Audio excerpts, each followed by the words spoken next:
स्वागत है आपका दोस्तों इस चैनल पे पीसीएस बाय तरुण पे। तो हम लोग टेस्ट लगा रहे थे और टेस्ट लगाते लगाते पॉलिटी के साथ हिंदी कर लिया हमने, हिस्ट्री के साथ हिंदी कर लिया, फिर से हिस्ट्री के साथ हिंदी कर लिया। बेसिकली एंशिएंट हिस्ट्री के साथ बहुत सारी चीज़ें की हैं। अभी आज हम मेडिवल हिस्ट्री करेंगे and then we will go ahead for the ये बेसिक और भी मॉडर्न हिस्ट्री, फिर इकोनॉमिक्स, उसके साथ हिंदी। हिंदी इसलिए प्रैक्टिस कर लें 20 क्वेश्चंस का कि हिंदी तो ज़रूरी है ना कि आपका 20-20 क्वेश्चन का प्रैक्टिस होता रहे, और फिर हिंदी का भी हम लोग अलग से एक टेस्ट लेते रहेंगे। ठीक है, अब चलिए स्टार्ट करते हैं क्वेश्चन पे।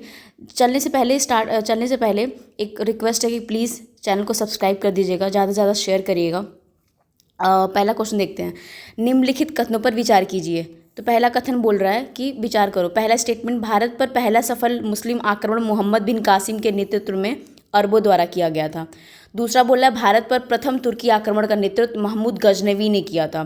तो ये दोनों ही स्टेटमेंट सही हैं, क्योंकि भारत में पहला जो सफल मुस्लिम आक्रमण हुआ था ना, तो मोहम्मद बिन कासिम ही रिस्पॉन्सिबल था।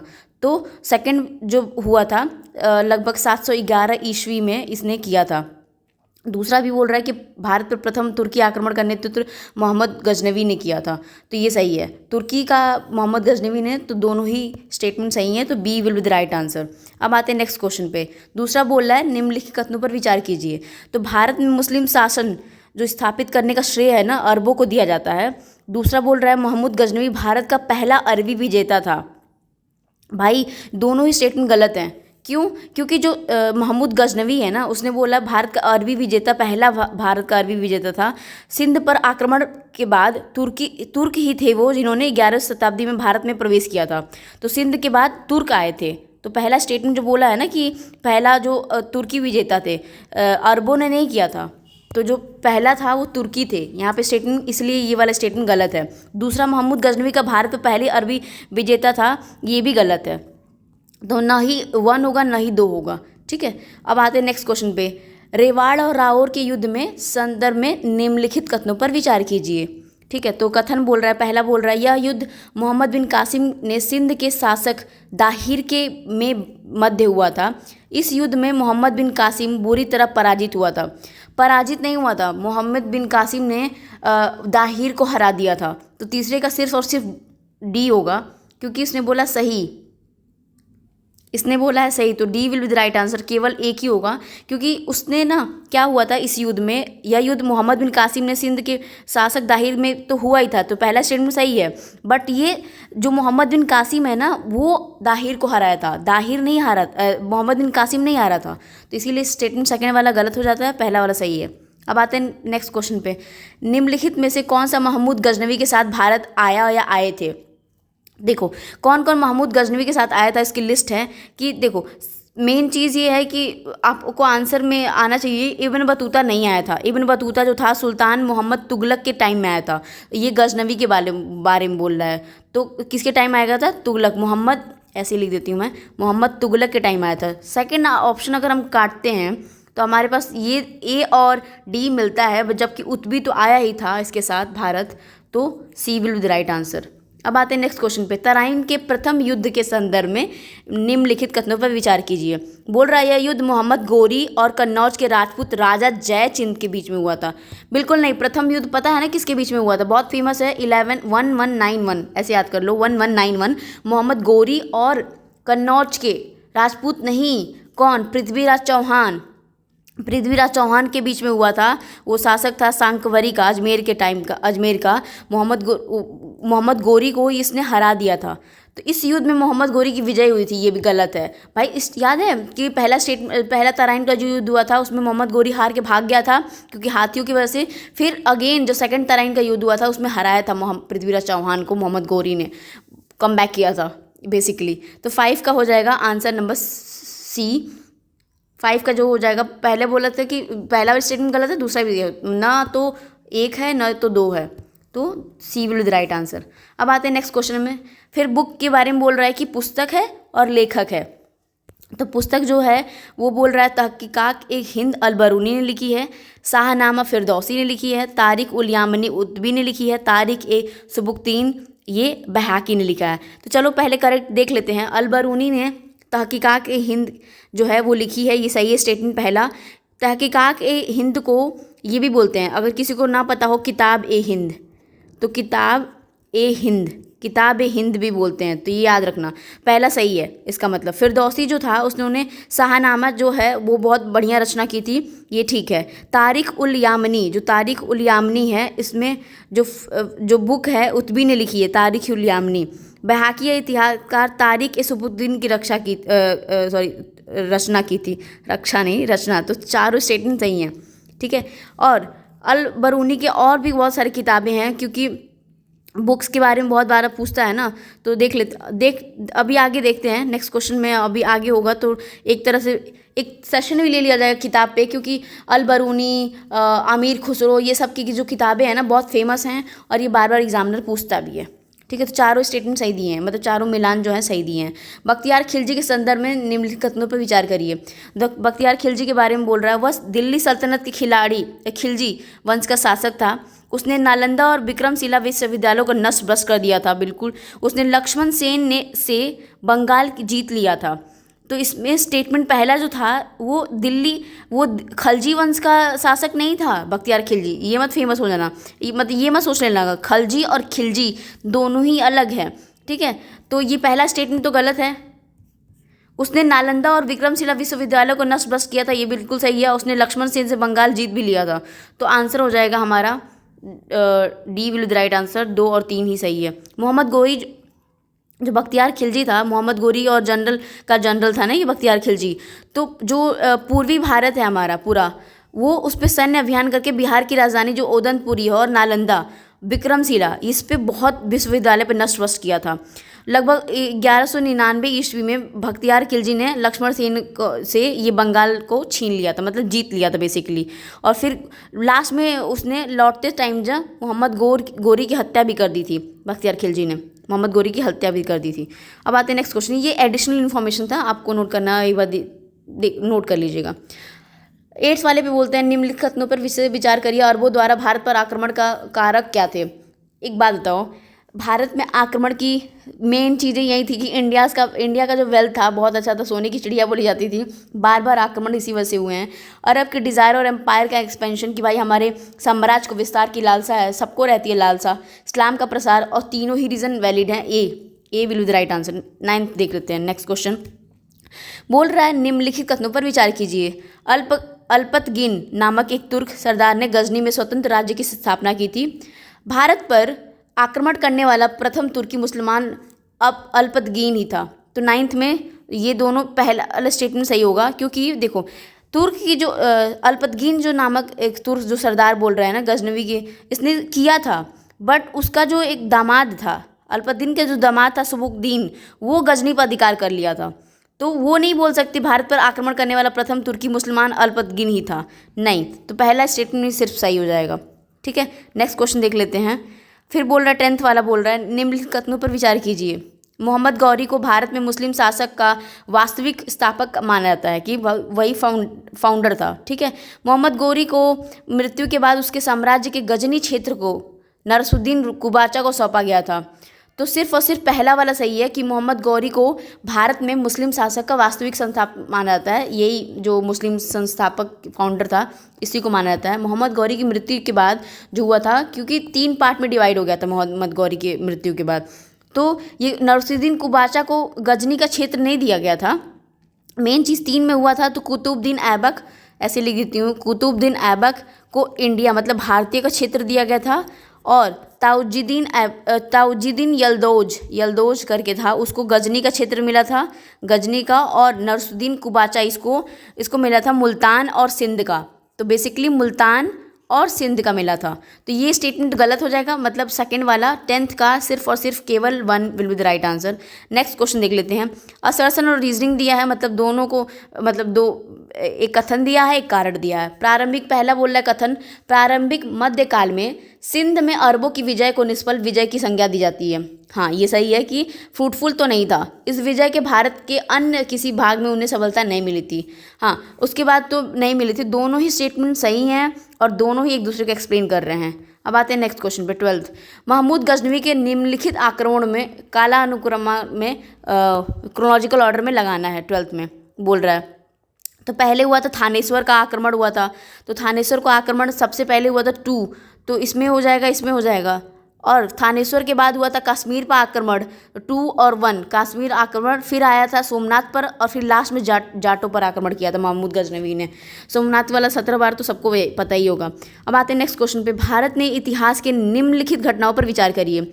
खानवा का, तराइन का, चौसा का, चंदावर की लड़ाई। अब देखो सबसे बेसिक तराइन का सबसे पहले, अभी मैंने बोला ना कि वो मोहम्मद गौरी और किसके बीच में हुआ था, पृथ्वीराज चौहान के बीच में हुआ था, 1199 में हुआ था ना।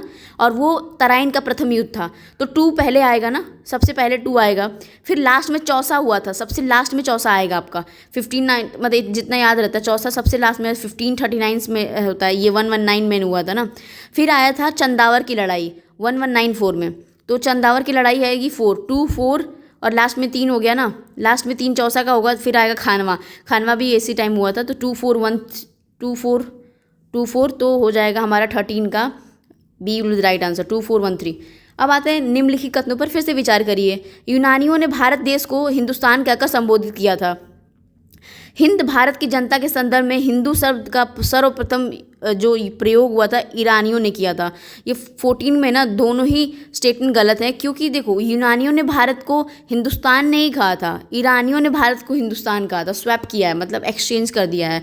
ईरानियों ने हिंदुस्तान कहा था और यूनानियों ने हमारे उसको इंडिया कहा था। बेसिकली इंडिया जो था ना हिंद, तो यूनानियों ने कहा था। तो पहला वाला न 1 है ना तो 2 है। अब आते 15वां पे। फिर से निम्नलिखित कथनों पर विचार कीजिए। सल्तनत काल में कुतुबुद्दीन ऐबक के सिक्कों पर टकसाल का नामक लिखने की परंपरा प्रारंभ की थी और इल्तुतमिश ने सूफी संत कुतुबुद्दीन बख्तियार काकी और बाहुद्दीन जकारिया को संरक्षण दिया था। रणथंभौर जीतने वाला पहला तुर्क शासक अलाउद्दीन खिलजी था। सर्वप्रथम शुद्ध अरबी सिक्के चलाने का श्रेय तुर्क शासक इल्तुतमिश को दिया जाता है। तो देखो सबसे पहले तो ये गलत है, कुतुबुद्दीन पहला वाला स्टेटमेंट की सल्त का कुतुबुद्दीन ऐबक ने सिक्कों को टकसाल नामक किए थी, ये इल्तुतमिश ने कराया था। ये सबसे पहले इल्तुतमिश ने कराया था। इल्तुतमिश ने पहले कराया था, तो पहला स्टेटमेंट गलत हो जाएगा। फिर ये तो सही था कि बख्तियार काकी और बाहुद्दीन जकारिया को संरक्षण दिया था। रणथंभौर का जो जीतने वाला पहला तुर्क शासक इल्तुतमिश ही था, तो ये तो गलत है। अलाउद्दीन खिलजी नहीं था।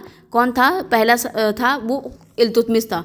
इल्तुतमिश बहुत बड़ा रूलर था और उसकी जो बेटी रज़िया सुल्तान थी, पहली असली मुस्लिम फीमेल रूलर थी, जिसका जो नाम था और जिसका फ़ोटो था उस कॉइन पे प्रिंट किया गया था, उस टाइम मिंट किया गया था। इल्तुतमिश ने मोहम्मद गौरी की स्मृति में मदरसा मुज्जिदी पुत्र नसरुद्दीन की स्मृति में नासिर मदरसा भी बनवाया था, एक्स्ट्रा था। सर्वप्रथम शुद्ध जो अरबी सिक्के चलाने का जो श्रेय जाता है ना, क्रेडिट जाता है, वो शासक इल्तुतमिश को दिया जाता है। तो ये तो सही है, 4th वाला। तो सिर्फ और सिर्फ 15 में डी हो जाएगा। 2 ही स्टेटमेंट सही है, जो कि 2 स्टेटमेंट हमने देख लिया।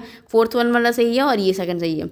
कुतुबुद्दीन ऐबक ने सिक्कों पर टकसाल नामक नहीं कराया था, और इसने इल्तुतमिश ने ही गोल्ड और सिल्वर कॉइन को मिला के एक को टकसाल कहते थे और एक को जिंदल, कॉपर की कॉइन को जिंदल कहा जाता था।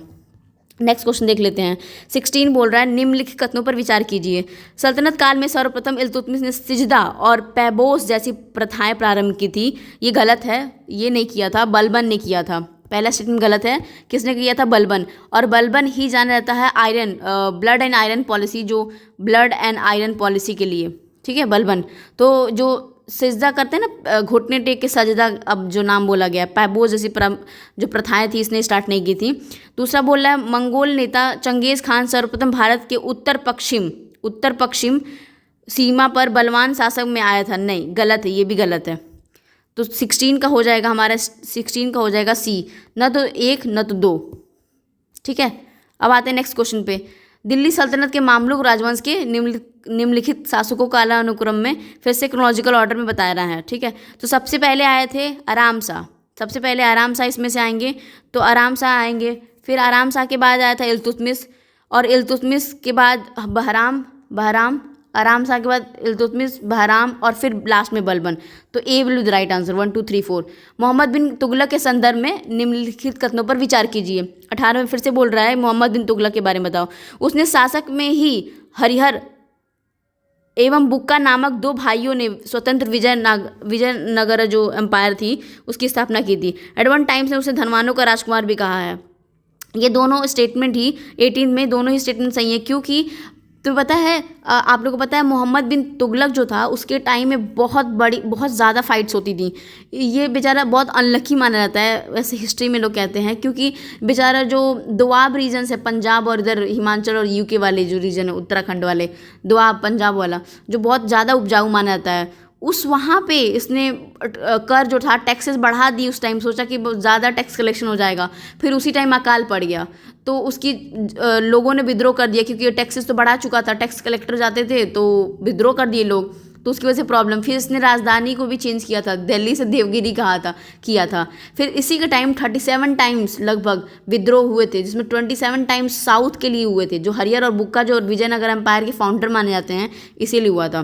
तो 18 का सिर्फ और मतलब डी आंसर हो जाएगा, दोनों सही है। एडवर्ड टाइम्स ने उसे धनवानों का राजकुमार भी कहा था। अलाउद्दीन खिलजी के संदर्भ में निम्नलिखित कथनों पर विचार कीजिए। 19 बोल रहा है। पहला है उसने सिकंदर द्वितीय की उपाधि धारण की थी, ये बात सही है। उसने अलेक्जेंडर सेकंड का जो उपाधि थी वो धारण की थी। वह दिल्ली सल्तनत का पहला सुल्तान जिसने भूमि के पैमाइश कराकर राजस्व वसूल करने का आरंभ किया था। इतिहासकार मिनहाज उस सिराज ने उसकी दासशीलता के कारण उसे हातिम द्वितीय को संज्ञा दी थी। नहीं, हातिम उसने ये जो मिराज जो दिया है ना, मिराज उस सिराज और हातिम द्वितीय इसको नहीं मिला था, कुतुबुद्दीन ऐबक को मिला था। कुतुबुद्दीन ऐबक क्यों? क्योंकि उसको एक कहा जाता है लाख बख्श। कुतुबुद्दीन ऐबक को भी लाख बख्श कहा जाता था। क्यों कहा जाता था लाख बख्श? क्योंकि वो बहुत ज़्यादा लाखों में दान करता था, तो लाख बख्श कहा जाता था। ये तीसरा वाला स्टेटमेंट गलत हो जाएगा ना। वह दिल्ली का सल्तनत पहला सुल्तान था, वो उसकी स्वयं को खलीफा घोषित किया था। नहीं, उसने स्वयं को खलीफा नहीं किया था, मुबारक शाह खिलजी ने किया था, तो ये भी गलत हो जाएगा। कभी अलाउद्दीन खिलजी ने अपने आप को खलीफा घोषित नहीं किया था। तो बी मतलब दो ही स्टेटमेंट इसके सही हैं, पहला वाला और दूसरा वाला स्टेटमेंट सही है। ठीक है, नेक्स्ट क्वेश्चन देख लेते हैं। निम्नलिखित युग्म पर विचार करिए। फिर से युग्म आया, मतलब मैच द फॉलोइंग। तारिक ए फिरोज शाही, जियाउद्दीन बर्नी, फतवा ए जहांदारी, हसन निजामी। तो तारिक ए फिरोज शाही जो है वो जियाउद्दीन बर्नी ने लिखी है। फतवा ए जहांदारी भी जियाउद्दीन बर्नी ने ही लिखी है, दोनों ही लिखी है इन्होंने, तो ये भी हो जाएगा। हसन जो आजमी हैं वो उन्होंने ताज उल मासिर लिखी है। क्या लिखी है? ताज उल मासिर। तो ये वाला स्टेटमेंट मतलब सेकंड वाला गलत है ना, तो सेकंड वाला गलत है। केवल एक ताज उल मासिर जो है इन्होंने लिखी है हसन। तो आमिर खुसरो की जो किताबें हैं बहुत फेमस हैं, इसको तो मैं कहूँगी याद कर लीजिएगा, क्योंकि आमिर खुसरो की जो किताब है वो तुगलकनामा आमिर खुसरो ने लिखा है। तुगलकनामा क्या लिखा है? तुगलकनामा। तारीख ए दिल्ली ये भी लिखी है इन्होंने, दलील लिख देती हूँ मैं। आईना ए सिकंदरी या एन ए सिकंदरी। ठीक है, ये फेमस तुगलकनामा, ये तारीख ए दिल्ली और ये आईना सिकंदरी, ये याद कर लीजिएगा। एटलीस्ट अमीर खुसरो की याद कर लीजिएगा। अब आते हैं 21। फिर से मैच द फॉलोइंग बोल रहा है। हिसामुद्दीन इवाज, महमूद गवाह, मलिक अंबर, मीर जुमला और उनके जो भी राजवंश हैं उससे मैच कराना है। तो हिमाजुद्दीन इवाज का जो है तुगलक वंश से था। हिमाजुद्दीन है जो तुगलक वंश से। महमूद गवाह जो है बहमी से था। महमूद गवाह जो है बहमानी किंगडम से था। मलिक अंबर अहमदानगर से था। मीर जुमला जो था वो गोलकुंडा से था। मीर जुमला जो है गोलकुंडा से था।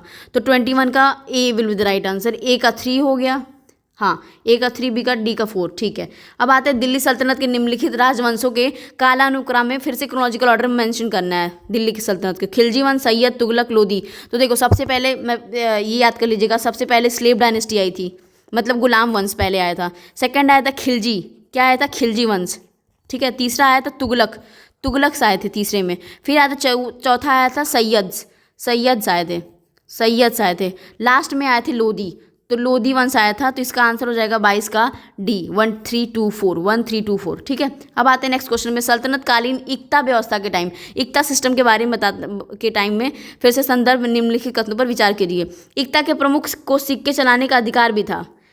नहीं, इक्ता सिस्टम जो था ना लैंड के स्थान पे था, कि जो वेतन जो था ना उस टाइम पैसे तो थे नहीं लोगों के पास, मतलब राजा के पास बेसिकली, तो वो जो सेना जो काम करती थी ना उसको वो भूमि ही प्रदान की जाती थी। सैद्धांतिक रूप से इक्ता के प्रमुख का पद वंशानुगत होता था। नहीं, वंशानुगत पहले से नहीं था, प्रिंसिपल इसका नहीं था, हेरिडेटरी नहीं था कहते थे। 23 का बी हो जाएगा, न तो 1 न तो 2। ये इसने जो हेरिडेटरी किया था ना वो फिरोज शाह तुगलक ने बाद में किया, पहले नहीं था, फिरोज शाह तुगलक ने कर दिया था बाद में। अब आते हैं नेक्स्ट क्वेश्चन पे 24। कुतुबुद्दीन ऐबक के संदर्भ में निम्नलिखित कथनों पर विचार करिए। उसे अपनी उदारता एवं दानी प्रवृत्ति के कारण लाख बख्श कहा जाता है। ऊपर अभी पढ़ के आए कुतुबुद्दीन ऐबक के बारे में कि लाख बख्श कहा जाता है। उसकी किताब दी थी उर महाराज ने, मिराज कुछ करके था। कुतुबुद्दीन मीनार के निर्माण कार्य को प्रारंभ करने का श्रेय भी, मतलब जो निर्माण का प्रारंभ किया था उससे ही जाता, भले वो कंप्लीट नहीं करा पाया था बख्तियार काकी के रिस्पेक्ट में। मतलब होता ना कि बहुत बड़ी चीज़ें होती हैं कि आप किसी को बहुत मानते हो एज अ आइडियल, तो जब आइडल मानते हो तो आप उसको आपके उसके रिस्पेक्ट में कुछ बनवाते हो। तो कुतुबुद्दीन ऐबक ने भी बख्तियार काकी के रिस्पेक्ट में कुतुबुद्दीन ऐबक ने भी ये बनवाया था। ठीक है, 2.5 दिन का झोपड़ा भी ऐबक ने बनवाया था और भी बहुत सारी चीज़ें बनवाई थी। ठीक है, चलिए नेक्स्ट क्वेश्चन देख लेते हैं 25। निम्नलिखित युद्धों को कालानुक्रम में, फिर क्रोनोलॉजिकल ऑर्डर में, चित्तौड़ का युद्ध, चंदावर का युद्ध, सारंगपुर का युद्ध, रणथंभौर का युद्ध। तो ये सबसे पहले हुआ था चंदावर का युद्ध। चंदावर का जो युद्ध हुआ था वो हुआ था 1194 में, 1194 ईस्वी में हुआ था। फिर आया था रणथंभौर का युद्ध हुआ था 1301 में हुआ था। चित्तौड़ का जो युद्ध हुआ था फेमस युद्ध वो हुआ था 1303 में ईस्वी में।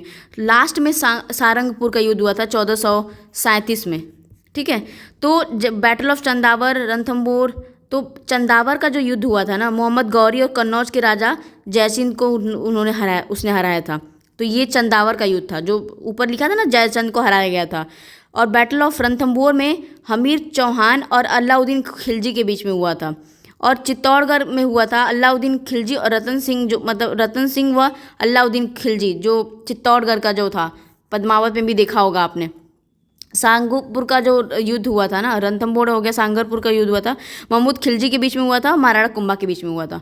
तो 25वें का जो हो जाएगा, 25वें का हो जाएगा आंसर नंबर 25 का हो जाएगा सी। तो 2413। रजिया सुल्तान के संदर्भ में निम्नलिखित कथनों पर विचार कीजिए। वह दिल्ली सल्तनत की प्रथम व अंतिम मुस्लिम शासक थी, बिल्कुल सही थी। उसने दिल्ली का शासन अपने पिता इल्तुतमिश से उत्तराधिकार से प्राप्त किया था, ये दोनों स्टेटमेंट सही हैं।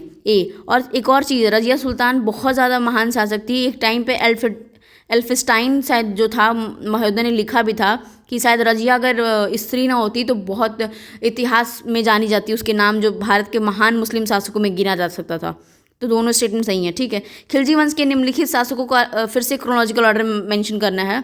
जलालुद्दीन खिलजी, रुकनुद्दीन खिलजी, अलाउद्दीन खिलजी, मुबारक खिलजी। तो इसका हो जाएगा सी 1 2 3। मतलब सारे लाइन से दिए हुए हैं। सबसे पहले जलालुद्दीन खिलजी आया था, फिर रुकनुद्दीन, फिर अलाउद्दीन, फिर शहाबुद्दीन, लास्ट में खुसरो जो था वो लास्ट में आया था।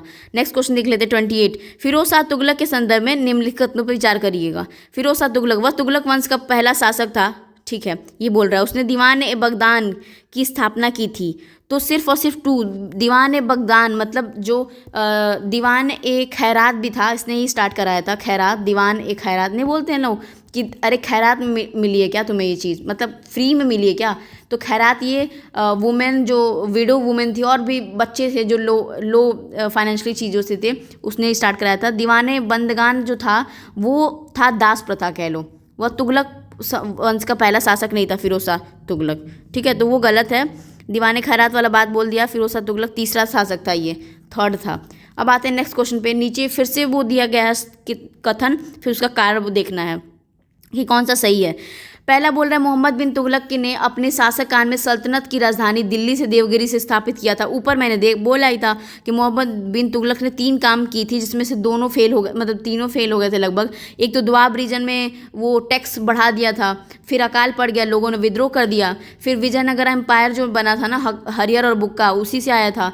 फिर वो उसके बाद दक्षिण भारत में हमेशा विद्रोह होते रहते, इसलिए वो शासन की दृढ़ता के लिए स्थायी रूप से रहना आवश्यक था। बिल्कुल सही बात है। ये हरियर बुक्का उसी वजह से ही बन के आए थे ना। तो दोनों स्टेटमेंट से ही एक दूसरे का रीजन को एक्सप्लेन भी कर रहे हैं। तीसरा देखते हैं।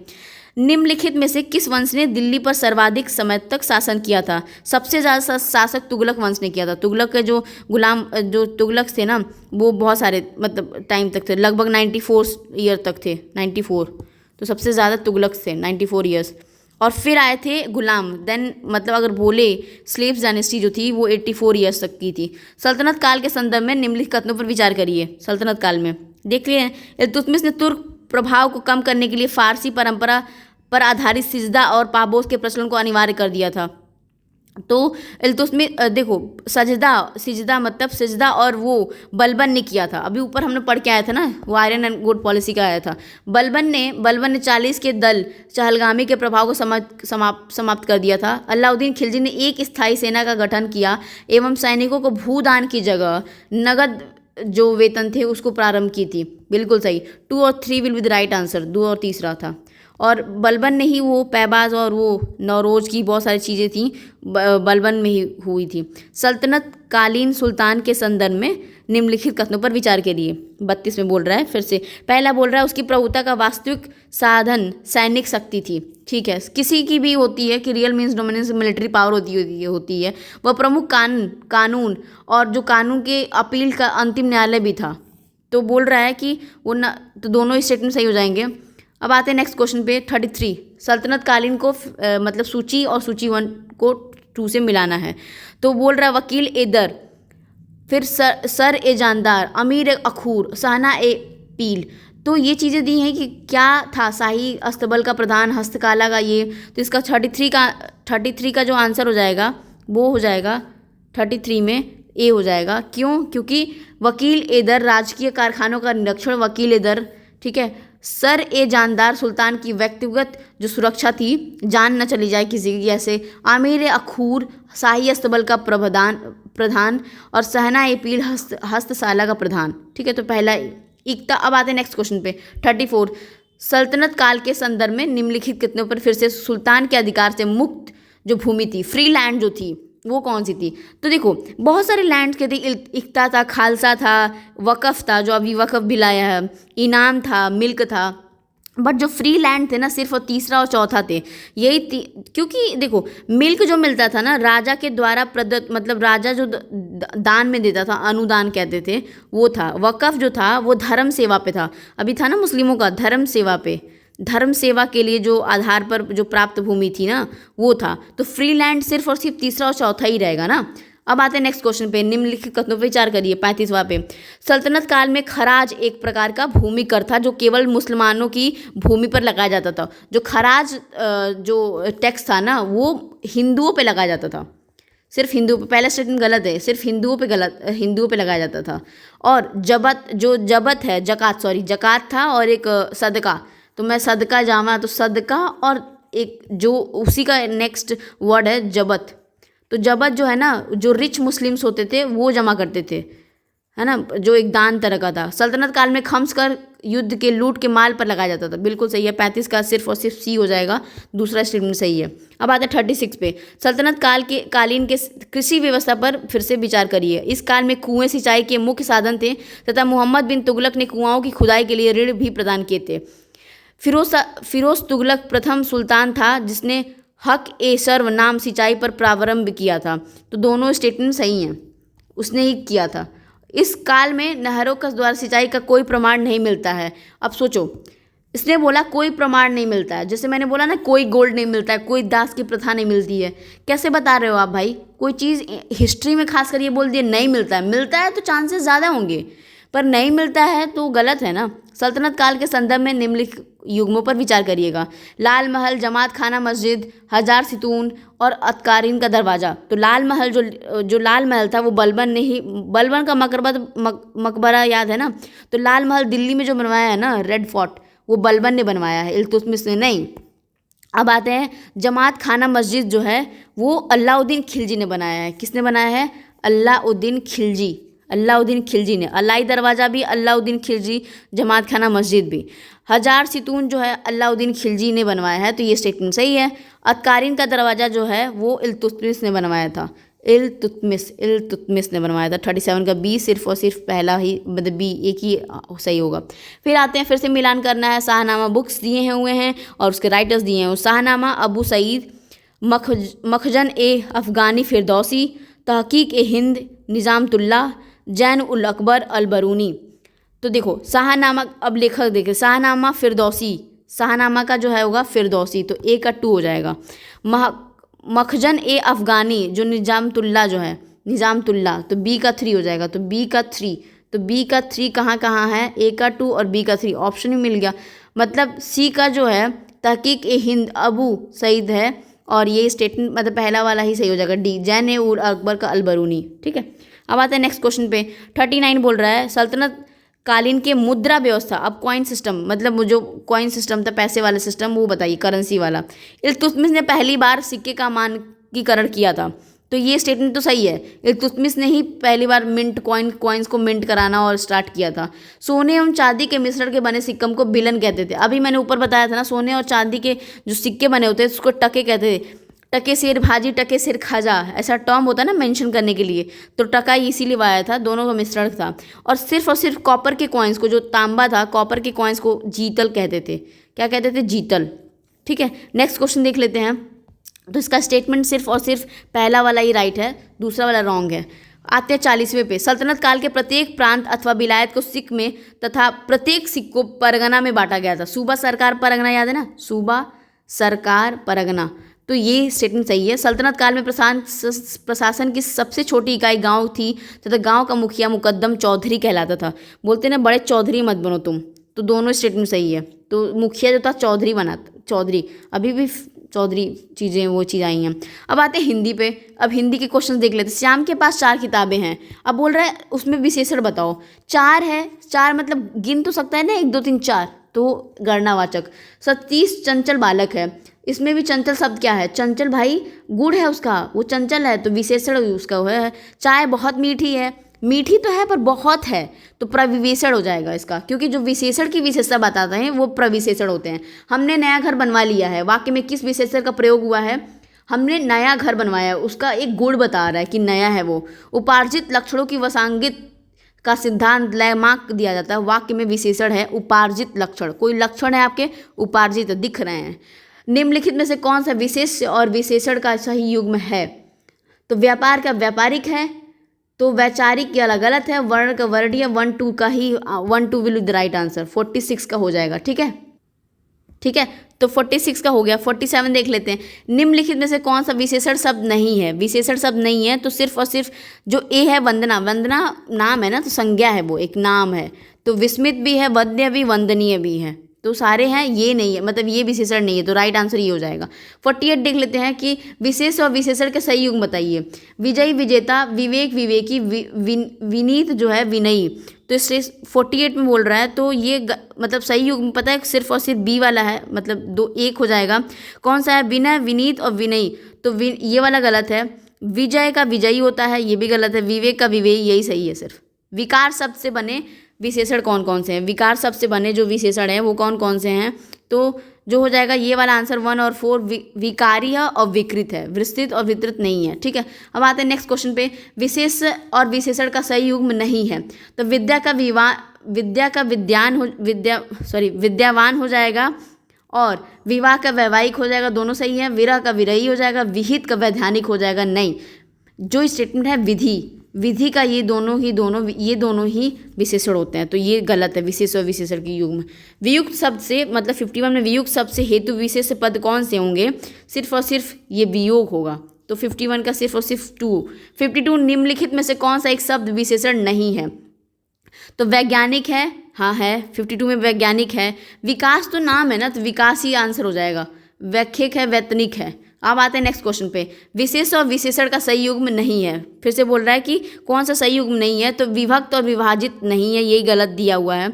और क्यों? क्योंकि विभाजन विभक्त और विभाजित होता है, तो इसका जो विशेष से आएगा है ना, विभाजन होगा, विभाजन। व्यक्ति व्ययिक, व्यक्तिक, व्यवहार व्यवहारिक, वास्तव वास्तविक। ठीक है, 54 देख लेते हैं। 54 में बोल रहा है निम्नलिखित में से शब्द कितने विशेषण हैं? तो कितने शब्द विशेषण हैं वो तो देखना ही पड़ेगा। विलास है तो नहीं, विलास तो वो है विशेष से है। वैष्णव है, हाँ है। विषण है, हाँ है। विमान है, विमान नहीं है, वैमानिक होता है, तो 2 ही हो जाएगा, तो C will be the right answer. 55 निम्नलिखित में से कौन सा एक शब्द विशेषण नहीं है? फिर से बोल रहा है कौन सा विशेषण नहीं है, तो हो जाएगा संदेह। संदेह कर रहे हो ना किसी पे, विषयी है तो विषय, वैदुष्य, सांसारिक। 56 निम्नलिखित में से कौन सा एक शब्द विशेषण है? अब पूछ रहा है विशेषण कौन सा है, अभी तक बोल रहा था नहीं है, तो इस पे ध्यान जरूर दीजिएगा आप लोग। तो कौन सा शब्द विशेषण है? संयुक्त हो जाएगा। संकल्प, संताप और संकेत नहीं होते हैं। अब आते हैं नेक्स्ट क्वेश्चन पे। शब्द विशेषण फिर से बोल रहा है कौन सा विशेषण नहीं है, तो संख्या नहीं है, संचित है, संपादिक है, सामरिक है। 58 निम्नलिखित में से कौन सा विशेष और विशेषण का सही युग में नहीं दिया हुआ है? तो मतलब मैच द फॉलोइंग में दिया है कि कौन सा नहीं दिया है। तो सोना सुनहरा, संपत्ति संपन्न, सामाजिक, संबंध संबंधी, ये गलत दिया हुआ है। संबंध संबंधी, ये संबंध ये है ना, वो टर्म गलत है, इसको लिखते हैं संबंध संबंध, उसको बाद ये होता है, मतलब ये विशेष से है। ठीक है, अब आते हैं नेक्स्ट क्वेश्चन पे। फिर द मैच द फॉलोइंग आया है 59 में, बोल रहा है सम्मानित, और मतलब पहले विशेषण दिया है फिर विशेष से दिया है 59 में। तो सम्मान का सम्मानित और सम्मान्य हो जाएगा, तो सम्मान का सम्मानित और सामान्य हो जाएगा। ठीक है, तो ये हो जाएगा सम्मान। स्मरण का स्मरणीय हो जाएगा, स्मरण स्मरणीय हो जाएगा। स्तुत्य का हो जाएगा स्तुति स्तुति। स्मारक का स्मृत हो जाएगा। तो A will be the right answer. इसका हो जाएगा ए का 3, डी का 4, 1 मिनट 5 भी है क्या, स्मृति स्मारक, मतलब डी का जो स्मृति स्मारक वो हो जाएगा। तो ए, 1 मिनट मुझे सही कर लेने दीजिए प्लीज़। तो ए का 3 सही है, बी का 1 तो सही है। अस्तुल्य जो है वो है 2, और स्मार्थ जो हो जाएगा स्मृति, सॉरी क्योंकि इसने विशेषण पहले दे दिया है, और ये वाला हो जाएगा, तो डी का 5 हो जाएगा। ठीक है, नेक्स्ट क्वेश्चन देख लेते हैं। निम्नलिखित में से कौन सा एक विशेषण का सही युग्म नहीं है? मतलब बोल रहा है कौन सा सही नहीं है। तो स्वाभाविक, स्वर्णिम, स्थानीय, स्थानिक, ये गलत है, यही है मतलब जो सही नहीं है। क्योंकि स्थान होगा ना भाई, विशेष से पहले स्थान आता है, फिर ये विशेष से होगा। ठीक है, क्या हो जाएगा, ये विशेष से। अब यहाँ तक रहने देते हैं, अब हो गया है हमारा पेपर ये वाला। Thank you so much for watching. Please do like, share and subscribe channel. Thank you so much.